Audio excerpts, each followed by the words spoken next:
We have on board Mahendra Jajoo, CIO, Fixed Income Mirae Asset Management India. Mahendra, good evening and welcome to the show.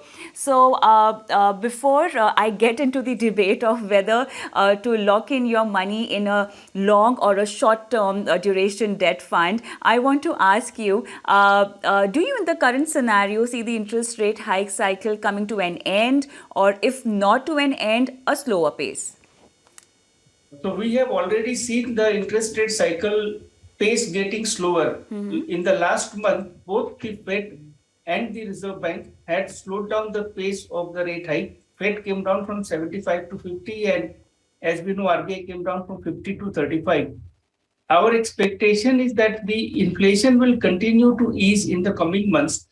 For example, we have seen in the last 2 weeks alone, the natural gas prices have fallen quite significantly, more than 30-40%, because of the record warm winter in some parts of the Europe.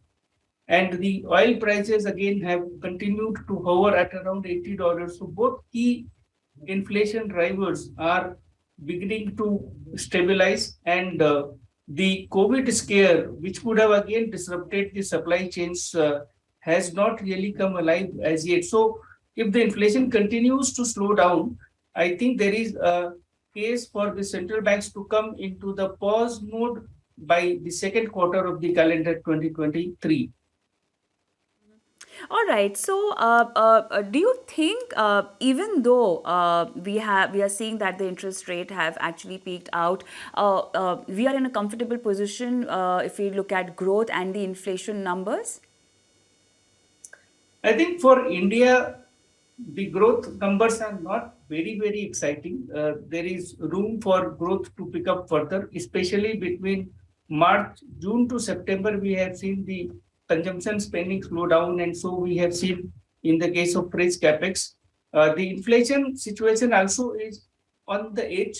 The inflation has come within the 6% band of the Reserve Bank, but still there aren't sign of inflation kind of coming down quite significantly. So what we can say is that from a situation which was uneasy, and if that had continued to deteriorate, then that would have made people very uncomfortable. We are now in a situation where the optimism is coming back. We are expecting things to improve from the current environment rather than deteriorate. So I think to that extent we can feel a little more comfortable.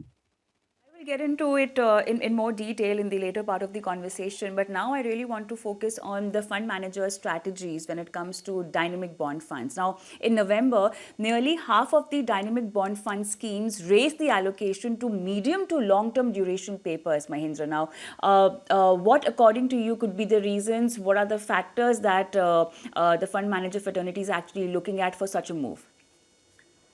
I think by and large, everyone is expecting the long-term rates to have peaked in the current cycle. Over the last couple of months, we have spoken about how 7.5% has proved to be a very strong resistance on the upside in the 10-year yield in India. And in US, where the Fed has guided for a very hawkish stance in its last FOMC meeting. And then in the FOMC minute, they have specifically spoken about their job becoming more complicated if the financial conditions in the markets remain easy.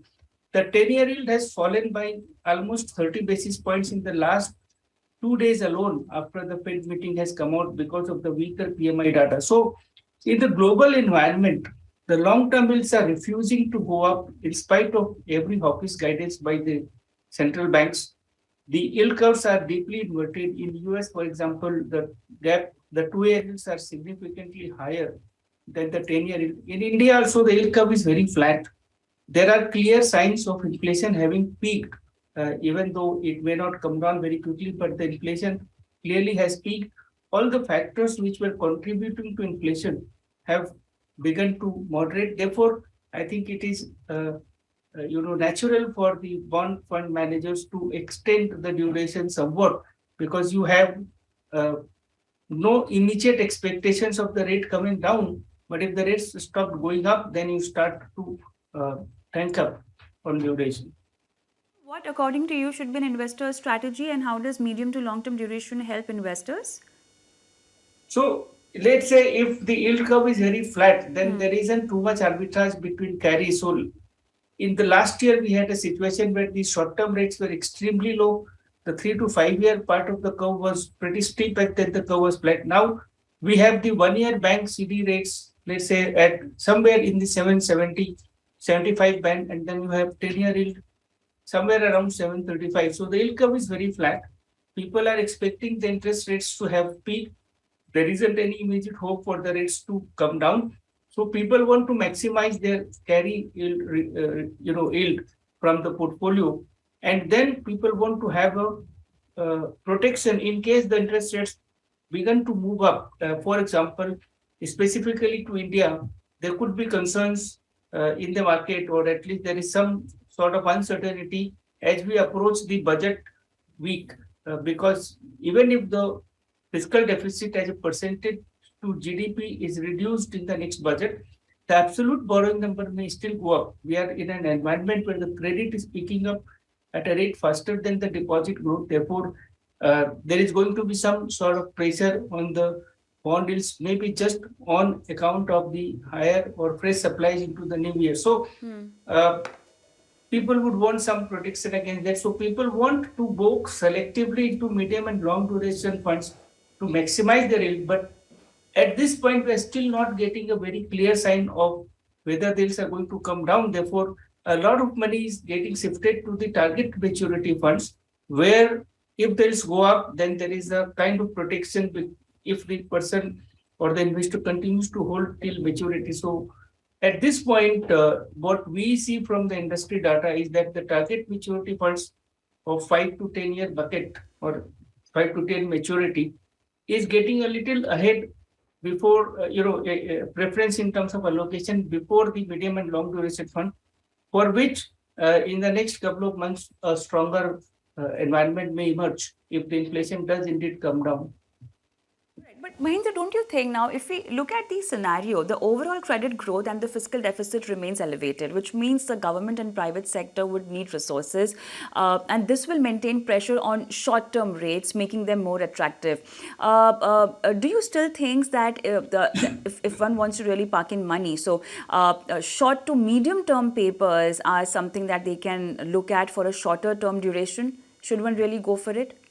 Yeah, I mean, right now with the overall outlook that the rates have peaked and the RBI is close to the peak of the interest rate cycle, the entire yield curve is looking reasonably attractive. As you rightly said, the short-term rates have already uh, gone up in because of the strong demand from the banks for funds. So, for example, the 1 year treasury bill is now at about 6.9%, and the 1 year bank CD rates are somewhere around 7.7. So you have a full 80 basis points spread, which is almost 10% or more than 10% of the base rate of 690.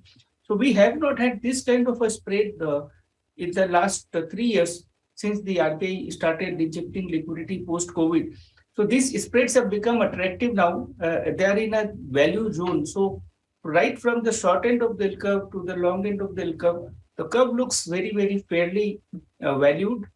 People should now invest in line with their investment horizon and risk appetite, rather than choosing the shorter end versus the longer end in view of their rate view. I think if I am a long-term investor, and if I have the money for, let's say, 3 to 5 years, and I can absorb volatility, I would rather get into a medium to long duration fund. If I don't have money for a longer period, then that is a option which is redundant and irrelevant, and therefore I'll go at the shorter end of the curve. So at this point, I think the value proposition across the curve is pretty, compelling in my view. Let's move on to the first question's answer that I really wanted to deep dive into. Growth is definitely a concerning factor right now, especially looking at the trade deficit and the fiscal deficit that we are talking about, and also the currency that's also weakening. Do you think this is going to be a mood spoiler, and if this continues, it's going to get us into a deeper problem?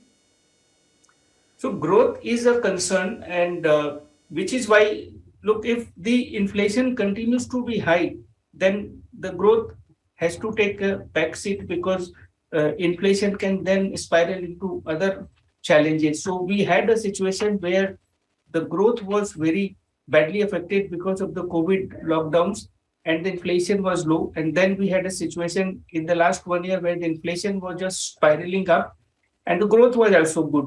Now we are coming to next round, in my view, where the inflation will possibly begin to ease. And so we are seeing already the pressure on the growth. And therefore, the switch from focus on inflation to growth will intensify in the coming 2 quarters, which is why we think that the Reserve Bank will go on a pause mood. We have already seen two descents in the last monetary policy.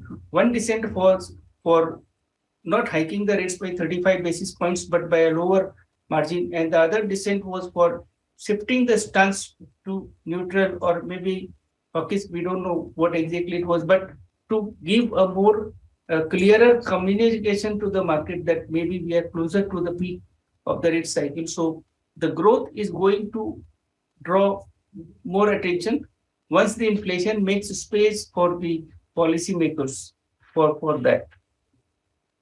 Policy, what are you predicting or analyzing?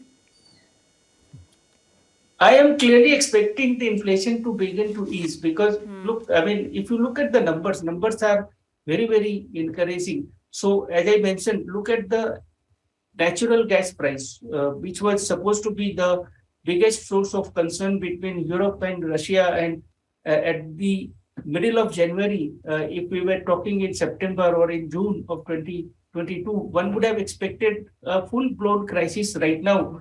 But then I think the European economies have found alternate sources of natural gas. Norway has come up as a big supplier. US is helping its own way.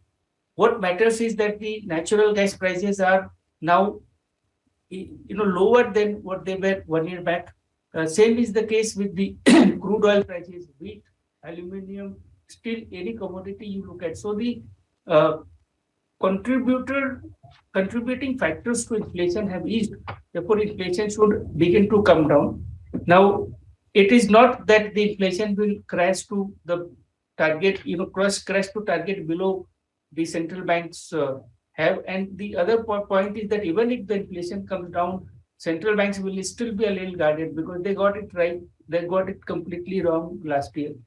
Therefore, we are looking at environment improving, which therefore encourages increasingly more aggressive positioning in the fixed income space. All right. Last question to you. What kind of announcements are you looking at in the budget? So budget, broadly speaking, there are two tracks which the government has been very focused on. One is the rural economic focus, and the second is the capex revival. And I expect a number of states to be announced, both for the further stimulus to the rural economy and for the capex continuation. So government is already having a large number of projects in the pipeline on the capex front, on the ports, roads, and so on. And then they have announced multiple PLI schemes, which has drawn a lot of the foreign direct investment. So on that front, I think government will provide further stimulus. On the rural side, they may announce a few more schemes for the crop insurance, because that is one area where we haven't seen enough progress, and then the technological uh, upgradation of the agriculture, because we had a phase where the government introduced the farm bills, and then because of the developments that took course, the farm loans are withdrawn. And that means that there is a gap there is a vacuum there, where the technological upgradation of the agriculture has to still commence in its right moment, right earnest. We have seen how the digitization of the financial services have revolutionized the space. For example, if just you look at UPI, by itself, it's a case study. Same kind of revolution can happen on the agricultural side. And I'm sure that this time the government will introduce measures which will circumvent the farm laws, because that had become a political challenge but the government's intention is to still bring those advantages and benefits to the poor farmers to uplift their life, and therefore I am sure that government will introduce measures which will address the issues while keeping in mind the challenges that the withdrawal of the farm bills had posed. All right, so we are waiting for these kind of announcement in the budget this year, and with that, it's a wrap. Thank you so much, Mahendra Jajoo, for being on the show and guiding our viewers towards their debt investment portfolio.